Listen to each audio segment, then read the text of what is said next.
Pues es tiempo de charlar con las personas que vienen cada miércoles aquí a nuestra mañana de COPE, a nuestra mesa. Micrófonos abiertos ya para Juan Luis Aróstegui, buenas tardes. Hola, buenas tardes. Y para Jesús Bollit, buenas tardes. Buenas tardes.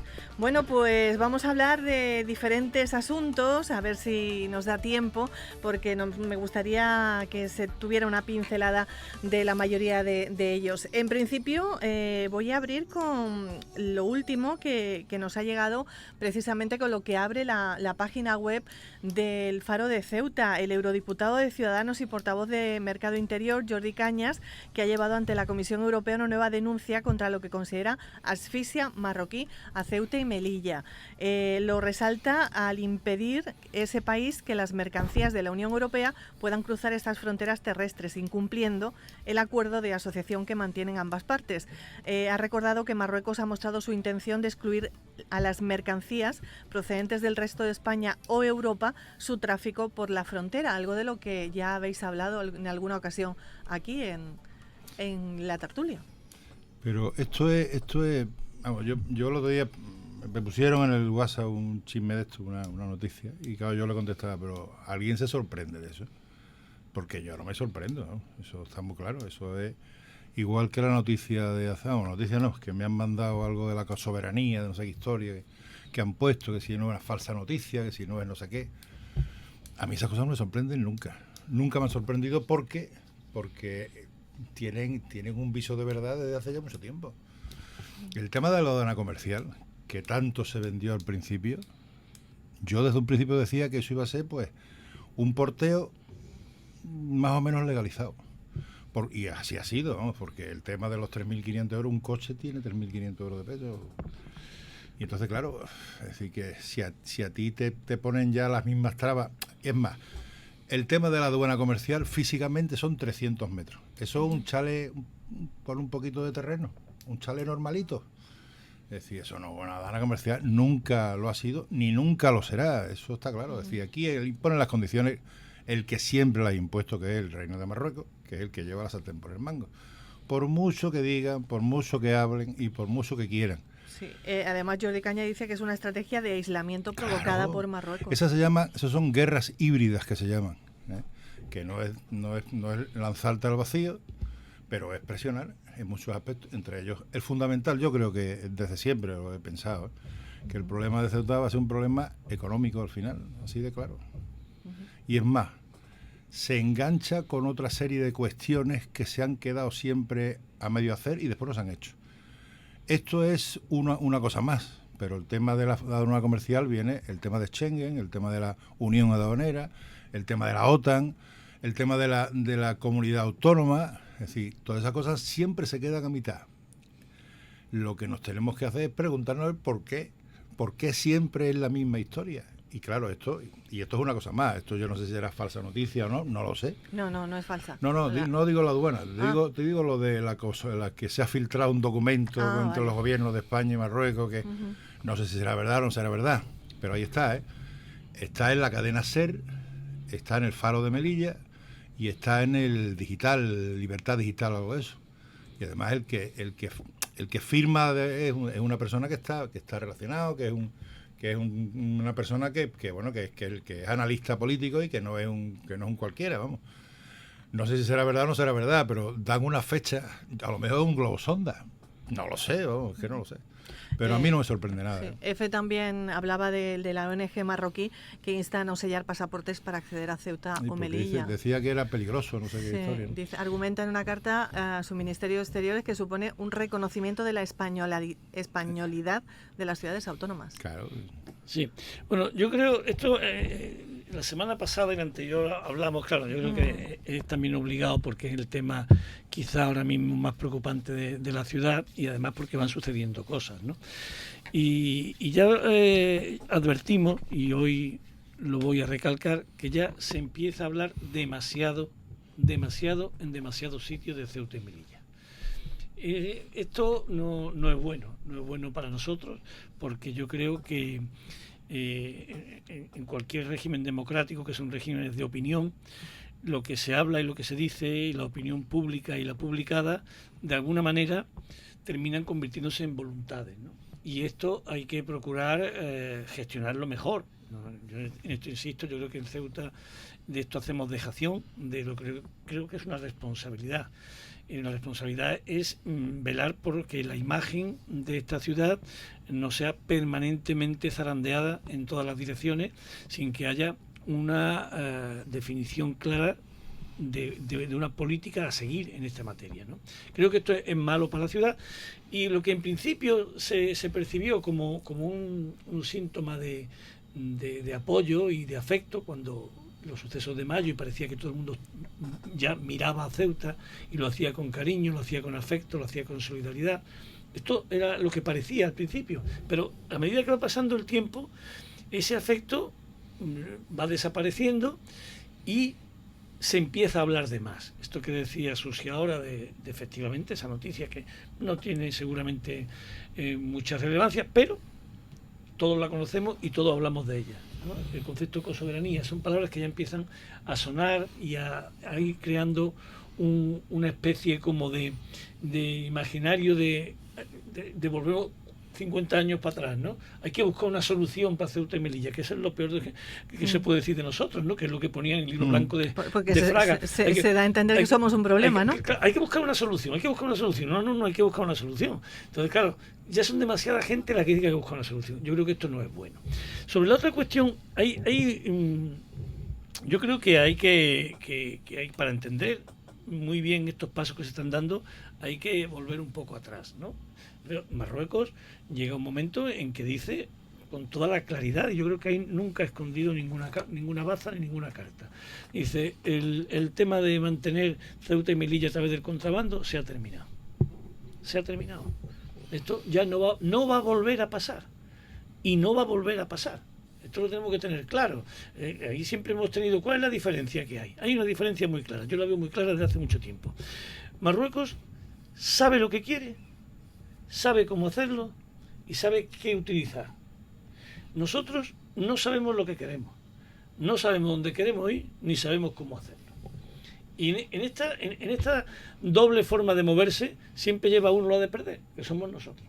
Esto es así. Ellos saben muy bien cómo están organizando pues toda su economía en torno a Tánger y alrededores. Tienen muy claro cuáles son su estrategia, sobre todo en materia económica, y tienen muy claro que Ceuta y Melilla no van a volver a ser ningún tipo de agujero por el que se les escape nada. Lo tienen clarísimo.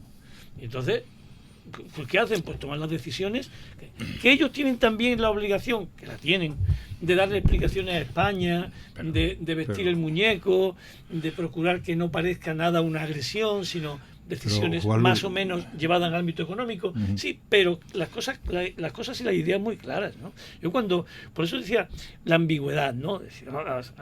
Cuando todo el mundo habla de forma ambigua es porque nadie quiere que la gente nos enteremos de lo que realmente se quiere hacer.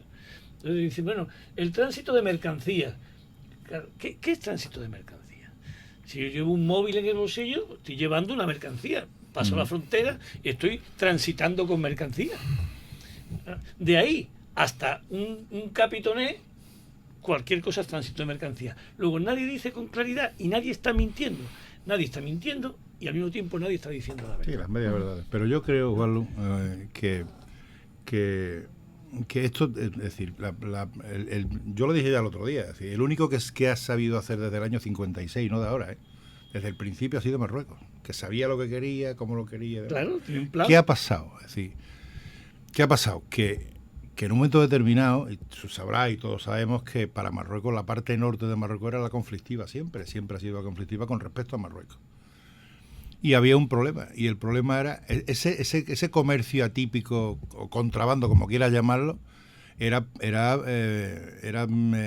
con el visto bueno de tanto de la administración española como de la marroquí. Es decir, que eso es una cosa permitida. ¿Por qué era permitida? Porque daba de comer a mucha gente. Pero a mucha gente, y aparte en su momento, Marruecos no tenía un sistema financiero potente como para absorber el tema sobre todo de las divisas. Yo recuerdo del tema del cambio de divisa, de que había que presentar una licencia de importación, que no había divisa para todos, que era una cosa diferente, porque yo he estado toda la vida en ese en ese aspecto, ¿no? Trabajando en ese aspecto, el tema de importaciones y entonces, claro, Marruecos en un momento determinado se ha aprovechado de ese sistema financiero, entre comillas, de Ceuta y Melilla para todo el tema del norte y aparte el sistema sanitario, Osvaldo. El sistema sanitario, el hospital de aquí, pues a lo mejor un 50% de todo el tema de los partos, de la historia, de la urgencia, eran de gente venida de Marruecos. El tema educativo, ¿cuántos han venido a estudiar aquí y se han ido después a Castillejo? Es decir, eso lo han estado utilizando.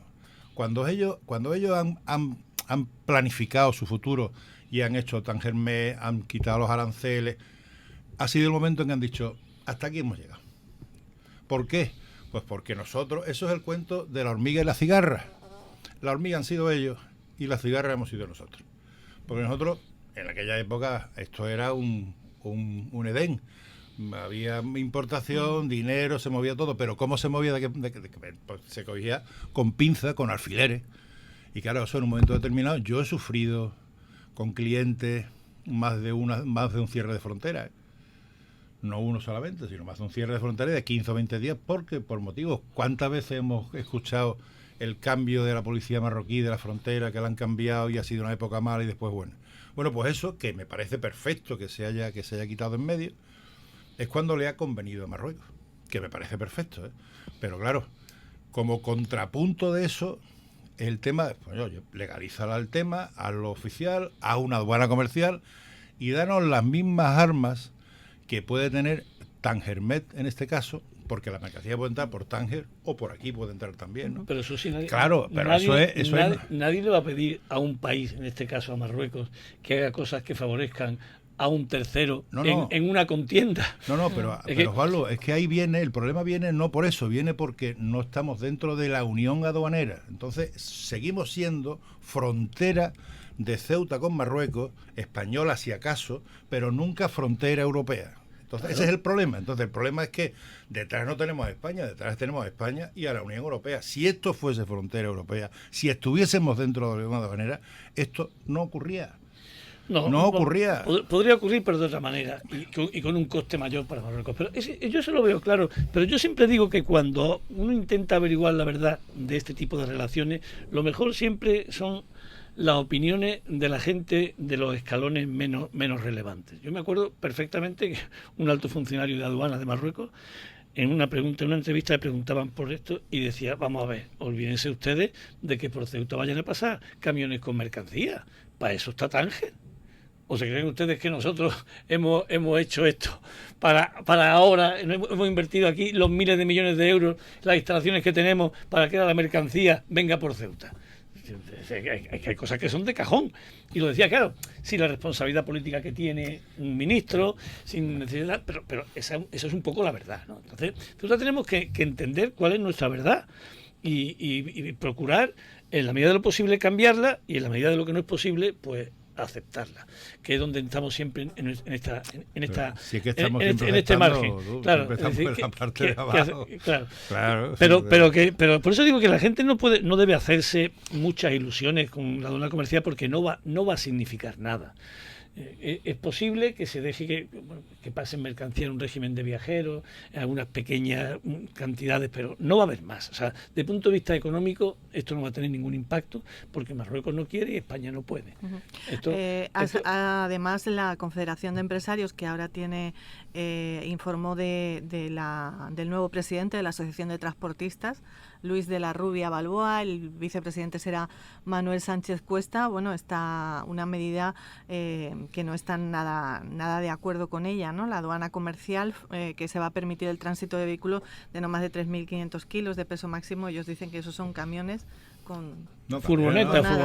Una furgoneta, sí. Pero esto es así. Furgonetas grandes. Al final, Marruecos va a intentar que se cumpla la palabra, o que Pedro Sánchez pueda cumplir su palabra de que se va a rehabilitar el paso de mercancías. Se va a intentar cumplir sin que eso realmente suponga un cambio de fondo en lo que ellos pretendían originalmente, y es cerrar el paso de mercancías. Yo esto creo que lo tenemos que tener todo ya muy claro.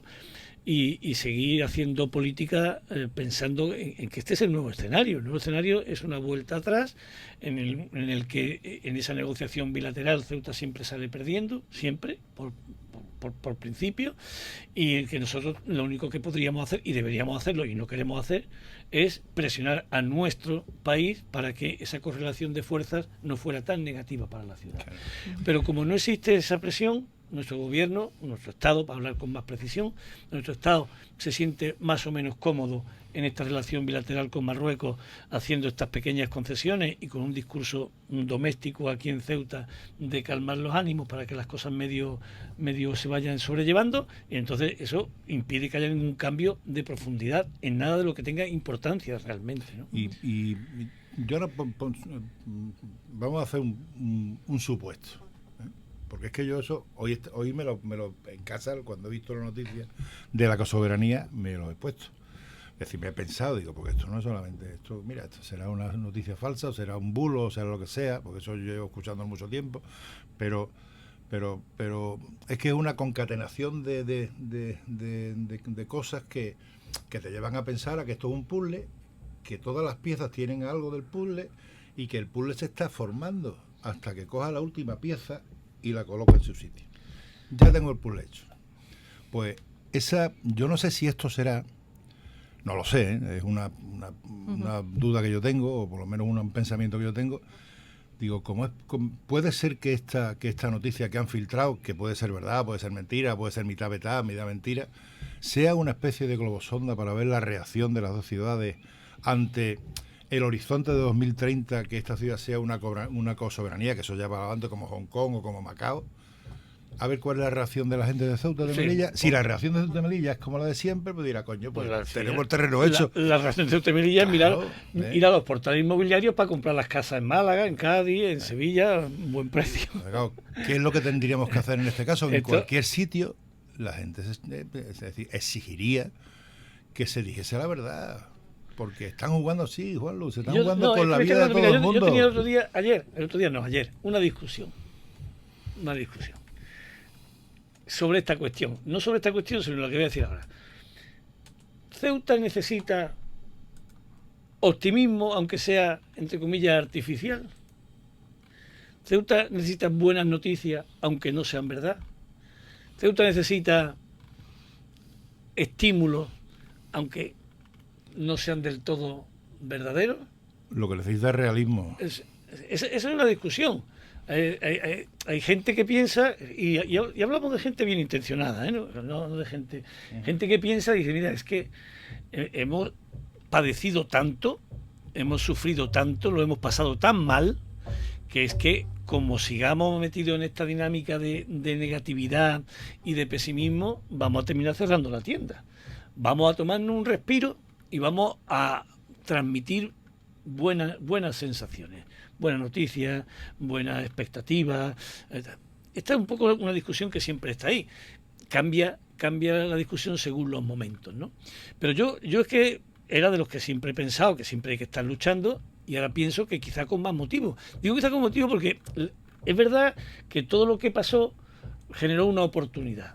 Y yo creo que no la estamos aprovechando suficientemente bien. Eso es un soufflé, lo que ha sido así un soufflé. Claro. Lo ha sacado del horno y ha hecho y se ha bajado. Claro. Y entonces, en el momento en que salió del horno, en el momento que teníamos que haber hecho lo que fuera para que el soufflé no bajara. Claro. Y ahora que ya está bajado otra vez, el estado de ánimo vuelve otra vez al suelo y decimos, ¿y ahora qué? ¿No? Y entonces, claro, los hechos van pasando y van desmontando todo ese tú has dicho antes de que todo ese edificio de optimismo, ¿no? Tú has dicho antes que debemos dar como hecho el tema de la aduana comercial, y yo no estoy de acuerdo. Yo lo pensaba de antes ya, no de ahora. Pero nosotros no tenemos una posición de fuerza como Ceuta ni como España. La posición de fuerza tiene que ser como la Unión Europea. ¿Por qué? Pues porque a cambio de todas esas cosas le están llegando ingentes cantidades de dinero a Marruecos de la Unión Europea, bajo muchos conceptos. Y esas cosas hay que negociarlas. Sí, ¿vale? pero lo que pasa es que hay que negociarle, hay que decir, no, señores, si esto es una aduana, si esto es frontera europea, usted tiene que ser una frontera europea como otro cualquiera. Que usted no quiera coger mercancía por aquí me parece perfecto. Sí, pero es que lo que yo no admito es que ese trato de desigualdad que tenemos histórico, que es que nunca se va a acabar, y no se va a acabar porque tenemos el poco empuje del gobierno, del color que sea en un momento determinado, y por supuesto lo que yo muchas veces miro es que me miro el ombligo y digo, pues sí, los primeros somos nosotros que no nos movemos, sí, que sí. no protestamos, que no decimos, que no exigimos, que no nos echamos a la calle de una forma pacífica, pero exigiendo lo que es nuestro. Joder, lo que es nuestra vida, que es nuestras raíces, nuestras tradiciones, nuestra vida, nuestro futuro. Entonces, claro, eso hay gente que serán funcionarios o no funcionarios, que terminen esto con lo que sea en un momento determinado, los jubilados, que se terminan de jubilar y se van, que me parece perfecto que se vayan fuera de la ciudad. Pero que yo creo que estamos en la obligación moral, porque yo tengo lo que tengo gracias a mi trabajo y a que he estado aquí en Ceuta y me ha dado eso. Yo estoy en la obligación moral de devolverle a mi ciudad con los problemas que tiene algo de lo que me ha dado. Pero como ciudadano, y eso que a lo mejor es una utopía, no, pero es que es así, es que... Sí, yo estoy totalmente, en esto no hay la más mínima discrepancia. Lo que pasa es que esto es una desgracia que ya tenemos que asumir. Ceuta no quiere hacer nada. Ceuta, lo único que se limita a hacer ahora es resignación y que cada persona individualmente pueda buscarse la vida de la mejor manera posible. No hay más ambición, no hay una ambición como ciudad, como pueblo de alcanzar ninguna cota, de seguir ningún camino, y sencillamente hemos llegado a la conclusión de que esto no tiene solución y de que lo que tenemos que hacer cada uno es como pueda salvar los muebles. Eso es lo que hacemos. Pues yo no, eso es lo que hacemos. Eso es lo que hacemos, pues no estoy de acuerdo en eso. ¿Quieres añadir algo, Jesús? No, únicamente eso, únicamente el que es verdad que está la situación tal como está. Y yo lo que he dicho ya más de una vez aquí es que yo lo que quiero es que me cuenten la verdad. No medias verdades, ni medias mentiras, ni falsas noticias, ni historias, sino que me digan, señores, hemos negociado esto. Yo sé que eso es complicado, ¿no? Sí. Es negociar esto. Y yo haré lo que yo crea que debo de hacer, porque están jugando con el futuro de la gente de aquí, de la ciudad. Y eso a lo mejor muchos de nosotros no nos damos cuenta. Y es así. Es que es así. Es que no tiene otra lectura. La lectura es esa. Que nosotros están decidiendo. Están hablando de nosotros. Están hablando para nosotros, pero no están hablando con nosotros. Uh-huh. Y esa es la gran diferencia. Entonces, claro, si tú aquí eres un invitado de piedra, dime también qué hace, ¿no? Una buena reflexión. Se está cambiando de asunto. La ciudad autónoma, está iniciando ese camino que va a conducir a la aprobación inicial del proyecto de presupuestos generales. La consejera de Hacienda del gobierno local, Kisi Chandiramani, pues lleva semanas negociando con el PSOE, MDC, Ceuta Ya, para intentar alcanzar el mayor consenso posible a ese nuevo proyecto de presupuestos, el último ya de la legislatura. El PSOE ha dicho que mientras Ceuta les necesite, vamos a estar ahí y hay que apoyar otros presupuestos. Lo haremos sin ninguna fisura siempre y cuando recojan nuestra perspectiva progresista y exigencias que pasan por inversiones en la periferia para revertir la ciudad dual de mármol en el centro y socavones en el extrarradio que tenemos, partidas sociales, etcétera. Sí, bueno, vamos a ver.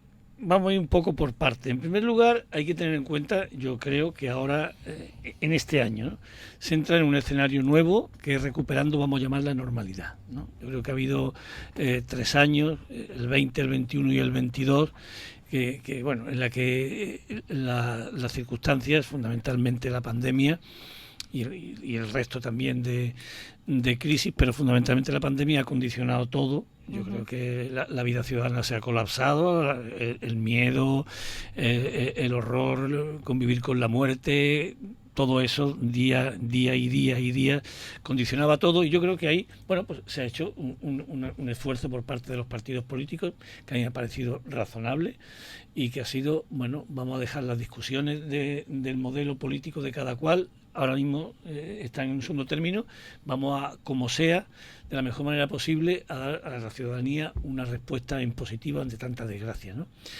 Bien, Esto ahora ya ha pasado, estamos en normalidad absoluta prácticamente, entonces los presupuestos del 23 tienen que responder ya lógicamente a la dinámica normal de la política.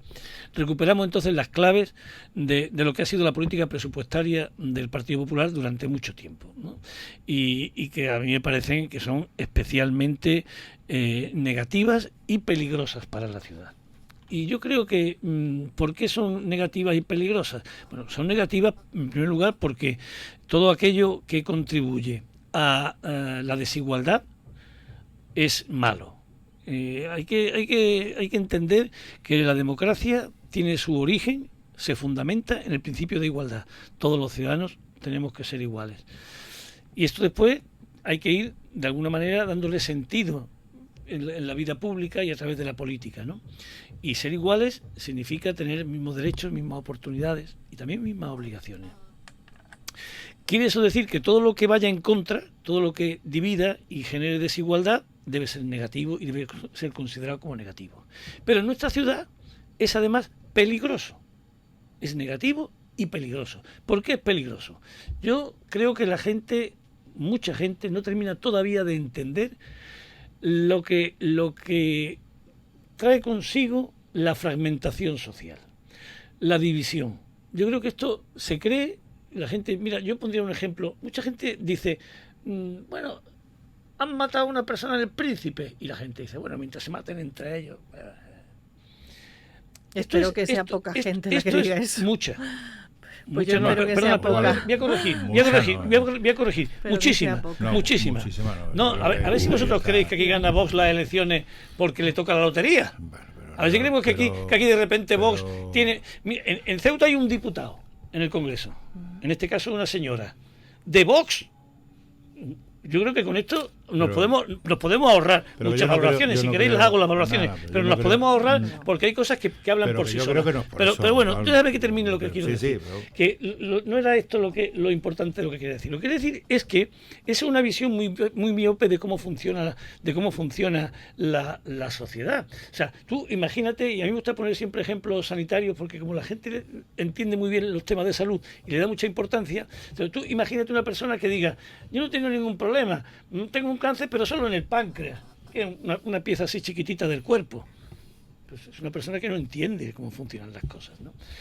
Quiero decir que la desigualdad genera problemas al conjunto de la sociedad. Al conjunto de la sociedad. No se trata de que las personas que tengan menos capacidad, menos servicios o sean más pobres, ellos individualmente sufran más o peores condiciones de vida. Ese es un componente del problema. Pero hay un componente social, y es que esa división de alguna manera va resquebrajando y va transformando las dinámicas sociales. Cuando aquí vemos esa fragmentación, ese proceso continuo de deslindamiento que tú has leído ahí que dicen el mármol y los boquetes, lo más importante no es el mármol y los boquetes. Lo más importante es que unos tienen todas las oportunidades y otros ninguna. Que unos tienen todos los derechos y otros ninguno.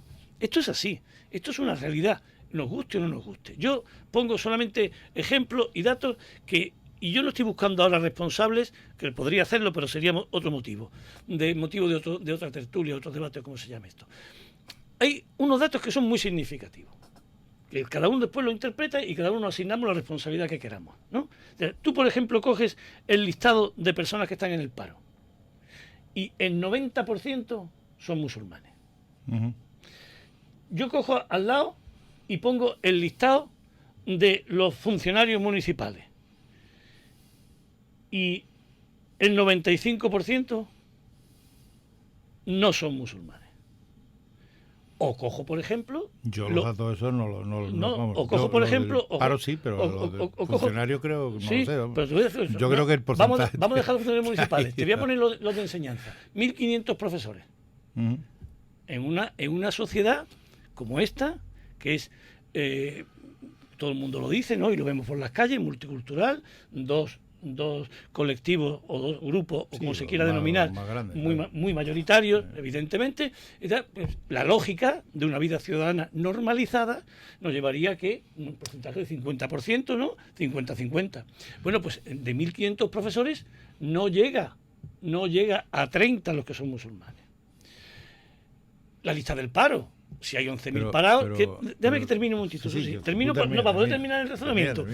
La lista del paro, si hay 50-50, pues lo normal es que fueran 50-50, ¿no? Es una ciudad normal, en el que los señores que están en el paro tal no se dividen porque sean altos o bajos, sean más pesados o menos pesados, sean morenos o rubios. ¿Sabes el porcentaje de la gente que está trabajando, si es 50-50? ¿O no? Eso, el que está trabajando en los colectivos que te digo, estos son muy concretos, pero digo en general. No lo sé, pero es que estos son fáciles de identificar. Por eso te lo digo. Parte de la verdad, claro. No, esto no es una verdad. Sí. Estos son datos que ayudan a entender una cosa muy sencilla. Que uno la puede, si quiere la puede asumir, o si quiere la puede disimular, lo que quiera, pero que es una cosa que es así. O sea, en esta ciudad hay una comunidad que vive muy bien y otra que vive muy mal. ¿Eso quiere decir que todos vivan muy bien y todos muy mal? Claro que no, solo faltaría. Claro que hay muchas personas, unas de un grupo y otras de otro, con los papeles cambiados. Pero desde un análisis puramente sociológico y social, esto es un problema. No queremos verlo, pero esto es un problema. No queremos afrontarlo, pero esto es un problema. Yo no voy a decir... ¿Y las causas del problema? No, las causas del problema... Las causas del problema. Claro, las causas del problema tienen un origen que esta es una ciudad en el que bueno, pues hace 60 años, 50, había una forma de vida y una estructura social que era jerarquizada, de manera que había unas personas que por razones de nacionalidad, de cultura, no tenían ni siquiera derecho a la ciudadanía. Pero tú, perdón. Tú me has dicho el origen, te digo el origen. Pero escúchame, entonces, yo creo que estás llevando a tu terreno. No, a mi terreno no. Sí, yo lo único que me has hecho una pregunta y te la estoy contestando. Estás hablando de que no hay igualdad de oportunidades. No, te estoy diciendo. Y yo me voy a los colegios, por ejemplo, que tú hablas de los colegios. Yo veo a los colegios muchos chavales musulmanes, a muchísimos musulmanes, que es una claro que están todos, muchísimos, no todos. Si eso es lo que a mí me espanta. Una educación, escúchame, que es una educación gratuita para todo el mundo. Pero, Susi, intenta entenderme. No estoy yendo contra nadie. Son preguntas que yo me hago de manera muy habitual. Un ejemplo. Oposiciones a la policía local. Vale. Te piden el título de bachiller. Sí. Vale. Igualdad de oportunidades. Vale. Claro. Vale. ¿Tú sabes cuántos musulmanes con título de bachiller puede haber en Ceuta? No lo sé. 5.000, 6.000. Yo no lo desconozco. Sí, porque como tú bien dices, van todos al colegio. Van todos al colegio. ¿Qué problema hay? Ninguno. Ahora, sale el listado. Admitido y excluido. Pues imagínate, de 50 personas, un solo musulmán. ¿Tú crees que eso, no, yo no creo, que el del ayuntamiento dice que vamos musulmanos también? Yo creo que eso es pensar de una forma. Si eso no es pensar, ¿tú eso no te llama la atención? Pero a mí me llama la atención. Me llama la atención muchas cosas. Pero esta está en concreto. Pero, a mí me llama la atención. Yo digo una cosa, yo me pregunto, ¿por qué? ¿Por qué motivo? Conozco a los chavales, ¿eh? Bueno, a muchos chavales que han estado en el instituto, que son buenos estudiantes, las pruebas tal. ¿Por qué motivo estos chavales no optan a esas plazas? Es un buen puesto de trabajo, optarán, pero no sacarán la plaza. No, eso sería distinto. Te digo que no echan la solicitud. ¿Pero por qué no la echan? ¿Eso por qué? No lo sé. Pero escúchame, hay alguien detrás que dice, tú no te presentes. Claro que no. Ese precisamente es el problema. Las cosas que no se ven, que son a menudo las que importan. Solo faltaría que en un estado como el nuestro las leyes no reflejaran la igualdad. Hasta ahí podíamos llegar. Juan, pero ¿por qué te estás contradiciendo ahora mismo? En absoluto. ¿no? Es decir, que aquí hay libertad. En absoluto. Lo que pasa es que en absoluto. En absoluto. No me estoy contradiciendo en absoluto. Estoy diciendo que en Ceuta existe un racismo estructural que impide un funcionamiento de la ciudad con normalidad.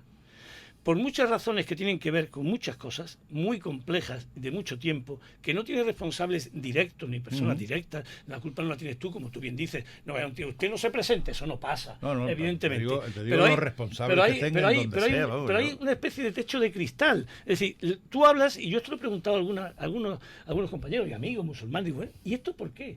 Y dice, es que la mayoría de la gente piensa en su interior, eso no es para mí. Pero será por algo que le pero, de base, ¿no? Mira, claro, personal. ese es el problema. Pero lo que yo quiero que entendamos es que ese es el problema de esta ciudad.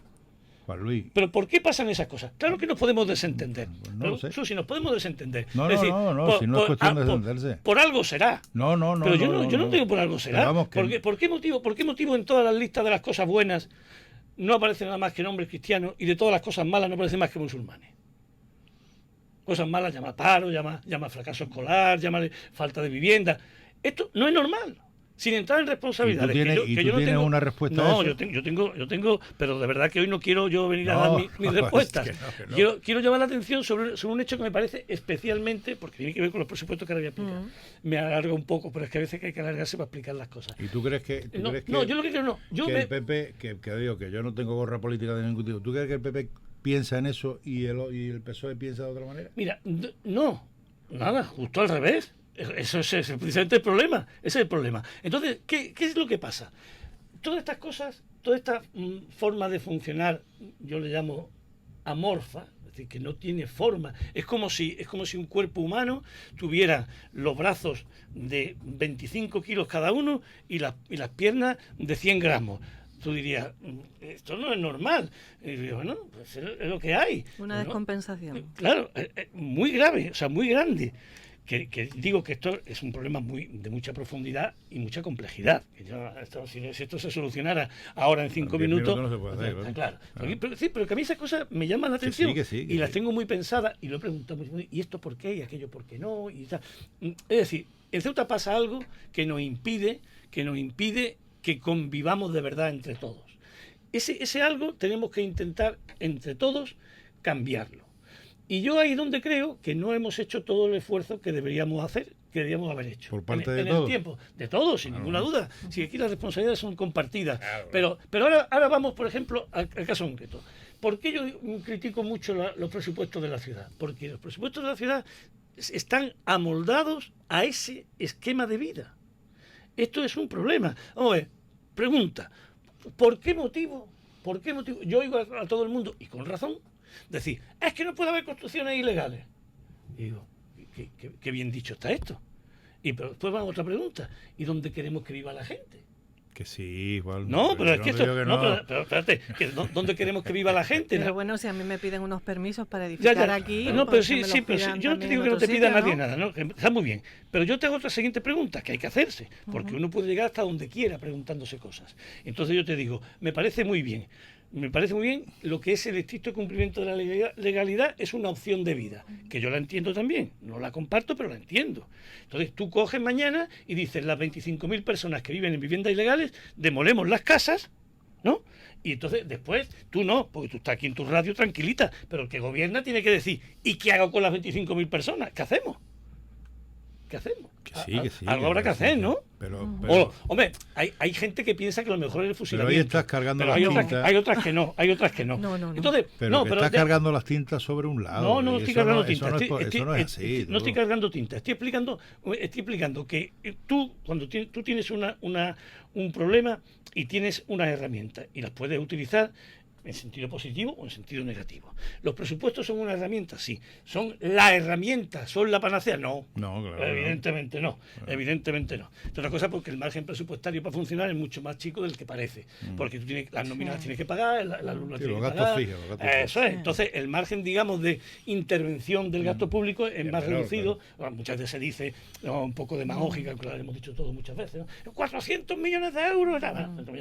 No son 400 millones de euros, ¿no? Porque tienes que pagar 1.500 nóminas, pues empieza a restar, ¿no? Pero bueno, pero sí tienes una herramienta. Entonces, la pregunta es si la utilizas en la dirección correcta o en la incorrecta. Y a mí, por ejemplo, me preocupa, porque os digo, el tema de vivienda, porque yo no puedo entender que el Ayuntamiento de Ceuta lleve ya 15 años sin construir una vivienda. ¿Por qué? O sea, no lo entiendo. No hay una explicación racional. ¿Por qué Tú motivo? te refieres a Envicesa. No, el ayuntamiento. Pero, hombre, las viviendas se han construido pues, del CEPE o del... 15 años. Sí, digo, pero se han ¿Hace construido... 15 años? No, te digo las recientes del hospital, las que están Esas al tienen lado. 15 años. Las nuevas tienen 15 años. Sí. ¿Ya ha pasado tanto tiempo Sí, de que hicieron el hospital? ha pasado. creo yo. No, el hospital no. Claro, la Loma Colmenar. Sí, claro. bueno, pero es decir, que no se ha construido mucho, es verdad, pero algo se ha construido. Pero sí es verdad que la municipal no ha construido nada. Pero, el gobierno sí. Pero no. Tampoco. Eso que te digo. Y la pregunta, ¿y por qué no se construyen viviendas? Eso digo yo. Yo no lo entiendo. No entiendo. ¿Por qué no se construyen No viviendas? estará eso relacionado Pues mira, con el futuro de la... No, está relacionado. Yo lo que quiero decir con No esto estará todo es que enganchado, la vivienda, todo el mundo eso lo entiende porque es muy sencillo, ¿no? La vivienda es la piedra angular del proyecto de vida de una persona. Ujú. Tú tienes que vivir en alguna parte. Claro. Porque es que si no, claro, entonces un problema de vivienda es un problema social. Y aquí hay un problema de vivienda que es un problema social y que afecta de manera mucho más grave a determinado colectivo. Sí, es verdad, es Eso verdad. sí es cierto, Eso sí claro. verdad. Bien, y entonces la pregunta viene, ¿y por qué no se intenta poner a esto solución? Aunque no sea para mañana, que yo entiendo que las cosas no son fáciles ni se van a solucionar de manera inmediata. Pero vamos a dar pasos. ¿Por qué hay parcelas desocupadas? ¿Por qué no se invierte en vivienda? No se quiere invertir en vivienda. Es decir, no hay una intención verdadera de solucionar un problema que es un problema clave de la ciudad. Pero después hay muchas cosas que a mí me llaman la atención y me enfadan. Me enfadan. Y digo, mira, ¿por qué no? Te voy a explicar una cosa que me cabrea mucho. Yo veo por la forma de vida en que aquí tenemos, ¿no? Veo por las tardes montones de chavalillos de 10 años, de 6, de 7, de 8, de 9. Unos van a dar clase de guitarra, otros van a dar inglés, otros van a danza, otros van a... No hay ni un muchachillo del Príncipe que haga eso. Y yo digo, ¿por qué? ¿Por qué? ¿Es que no le gusta tocar la guitarra? ¿No le gusta bailar a las niñas del Príncipe? ¿Por qué no? ¿Y la respuesta? No, la respuesta si quiere hablamos de ella. Pero es que yo lo que quiero es que todo el mundo entendamos que esta ciudad no es normal. Que no es normal. Y que habrá que buscar entre todos, sin reproches, sin echarnos nada en cara, sin decir tú eres un tal. No. Pero que entendamos que vivimos en un problema, que esta ciudad no puede funcionar así, porque esta radical desigualdad afecta a todo el orden de la vida y afecta, y esto es lo peor, al estado de ánimo y sobre todo psicológicamente. De nada sirve que vivamos aquí en Ceuta miles de funcionarios ganando unos sueldos magníficos si vivimos todo el día amargados. Entonces decía uno, es que yo aquí ya no quiero vivir más. Digo, ¿por qué? Cojones, perdón, si aquí se vive estupendamente, dice, digo, yo vivo aquí estupendamente y aquí se vive muy bien, objetivamente hablando. Me dice, sí, pero yo aquí no estoy a gusto. ¿Y por qué no está a gusto? Bueno, eso a lo mejor es No, lo que eso piensan que- también eso- las eso- familias en situación de pobreza Eso- energética, eso- que no quería dejarme fuera Es que este la pobreza tema. energética tiene que ver con lo que estamos hablando. Efectivamente. Efectivamente. ¿Cómo queremos que la gente se sienta de alguna manera involucrada en su ciudad, que forma parte de un todo, que si no tienen dónde vivir, no tienen dónde trabajar y cuando llega el recibo de la luz te dan unos palos que te doblan? Bueno, es que en Ceuta hay gente que no tiene derecho a luz, que viven con la luz cogida de las farolas públicas. Siglo XXI, ¿eh? Siglo XXI ya acabando el primer cuarto. Serán casos puntuales, ¿no? No. Es que eso es normalizado. Vamos. Sí. Wow. En determinadas zonas de la ciudad que están fuera de ordenación. Claro. Como están fuera de ordenación, Claro. no le dan cédula de habitabilidad. Como no Claro. tienen cédula de habitabilidad, no le dan contrato. Claro. Va todo encadenado. Pero es que el problema está, Es que yo- el problema está en que lo primero son las personas y la vida de las Bien, personas. bien, pero yo- y después los papeles. Pero escúchame. No al revés. Porque claro, si tú me dijeras a mí, Escúchame un minuto. hombre, claro, si tú fueras, por ejemplo, como los de Vox, y dices, no, yo lo que quiero matarlos a todos. Digo, bueno, entonces es coherente. No creo yo que el de Sí, Vox- ellos no, hombre, lo que pasa es que está el Código Penal de por que yo medio creo que no, y lo que no hombre, quieren, no, a ellos no les importaría yo no estoy de matarlos, lo que acuerdo. no quieren ir a la cárcel. Yo no estoy de Lo que no acuerdo quieren- con claro, nada. lo que les va. molesta es la cárcel. Yo no estoy de Escuchamos acuerdo a con ellos, Jesús, pero vamos, escuchamos a que- Jesús. No, a ese que- punto no, hombre. No. Eso sí, que lo que les molesta es la cárcel. Hay esa película que durante yo que tengo el durante una tengo el defecto de que pienso bien de la gente, ¿me explico? Sí, no, si yo pienso estupendamente, pero la gente no se deja. Es que la gente no se deja pensar bien. Pero tuviste esa película que durante, no me acuerdo si era una hora o un día, quitaban el Código Penal, lo suspendían. No la he visto. Sí, es muy gracioso, las reacciones de la gente. Que se puede liar. Claro, si tú, imagínate que tú puedes hacer lo que te dé la gana, incluso matar a un tercero, a una persona. Yo creo que te estás equivocando. No. Que la gente que esté en ese partido político, te digo, llegado a ese punto que tú dices, pues tendrán su forma de pensar.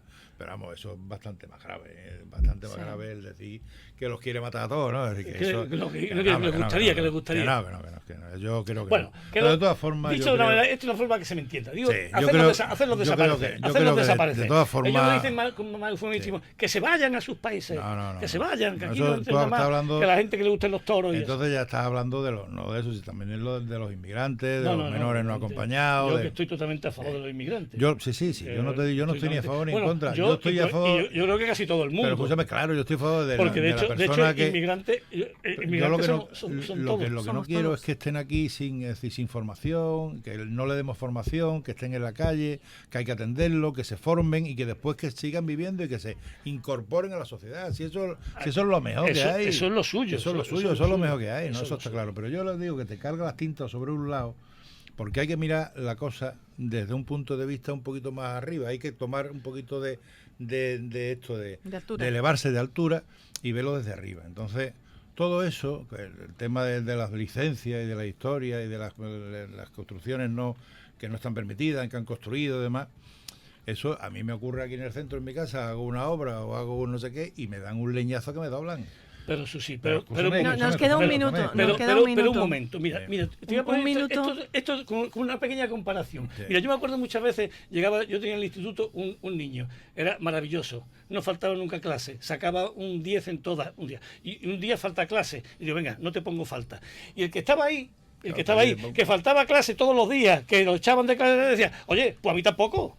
Trátame igual. Y digo, no, ¿cómo vas tú a comparar tu situación con la de una persona que no tiene vivienda, no tiene trabajo, no tiene... Pero lo que te digo que la gente no vive en chabolas y en barracas porque les guste. Ya lo sé, pero... Es porque no tienen más remedio. No tienen más remedio porque no tienen vivienda. Escúchame un minuto nada más. Es que nos van a cerrar. Yo lo único que te digo es que lo que yo creo que se debería hacer con las viviendas ilegales, la mayoría en el Príncipe, tendría que hacer, pues eso que tú has comentado, de alguna forma intentar legalizarla, darle cabida dentro de licencia de historia. No, ¿cómo va a tirar 25.000 casas con la gente que está viviendo? Estamos todos de acuerdo. Me parece un tema que se queda aquí en un momento muy interesante. ¿Lo retomamos la semana que viene? Cuando usted diga. Venga, pues somos nosotros unos mandados los dos. La semana que viene retomamos este asunto. Gracias a los dos, Jesús Beulliz y Juan Luis Aroste. Gracias. Muy bien,